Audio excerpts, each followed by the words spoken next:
This is 4 children gone as a result of the flood. Coming back from work to 4 of her children dead as a result of flood. This happened in Calabar, and this is the most heartbreaking incident I've ever seen. This video, I will tell you exactly what happened that led to the death of these 4 kids. This man is a security man who left his house around 8 p.m. in the night. He's a security worker. He had a night shift that day, so he left in the night for his night shift work. Before then, for days now, Calabar has been experiencing a very heavy downfall, and nobody knew that the foundation of that house had already weakened due to constant rain.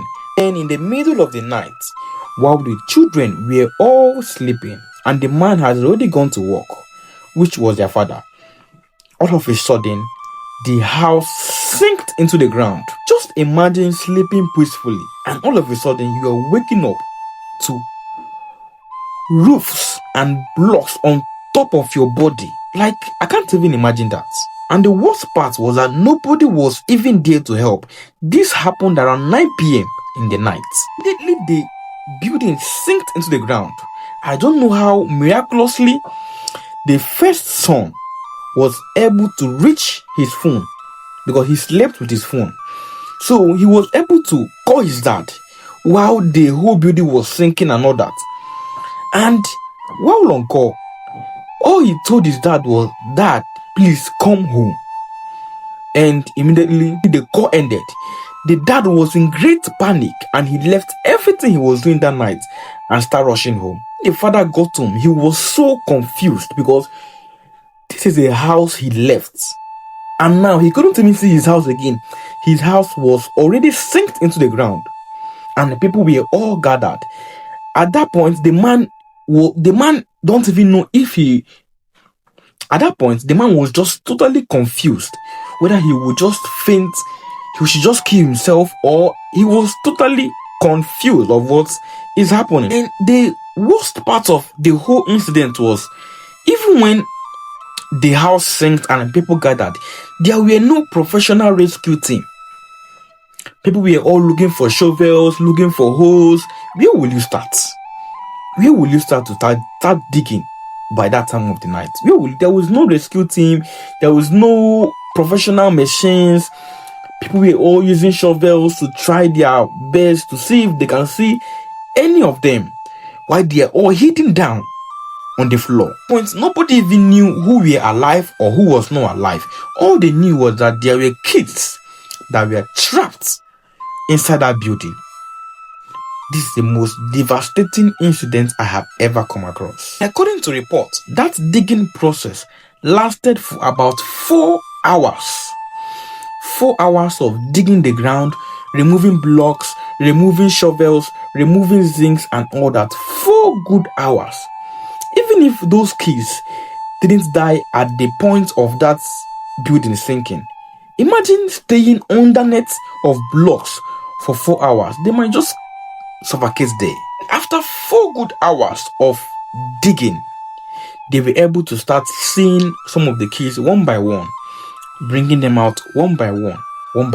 After they had removed the 4 kids, it was so unfortunate that none of them were alive.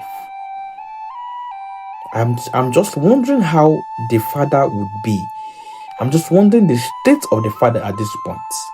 Leaving your kids at home, with your house all kept, everything in good condition. You go into your security work and coming back to your house all sinks into the ground, and all your kids, the 4 kids, suffocated inside the ground. His first son was Bright, who was 18 years old, then followed by Gospel, who was just 14 years old, then Richard, who was 12 years old, and the little Daniel, who was just 9 years old. This was how little kids all ended their life. This was how their life ended, all because of flood. At this point, something unexpected happened. While the rescuers were still using their shovels to dig around the house, to see if there is anyone else trapped underneath, they found a light shining from a block, a kind of white light. First, they never knew what it was. They just kept digging it to see what that light, whether it was a human being, and they found out that it was a mobile phone. The phone was in the hands of the trapped children, which was a Mabon. To their greatest surprise, a Mabon was still alive. And out of the 5 children that were trapped under that building on the floor, a Mabon was the only one that was found alive. The whole community carefully pulled her out and immediately rushed her to the hospital. And just like that, 4 kids all ended. The dreams and everything all ended. I'm still wondering how their father will be feeling by now. This is the greatest bad news I've ever seen.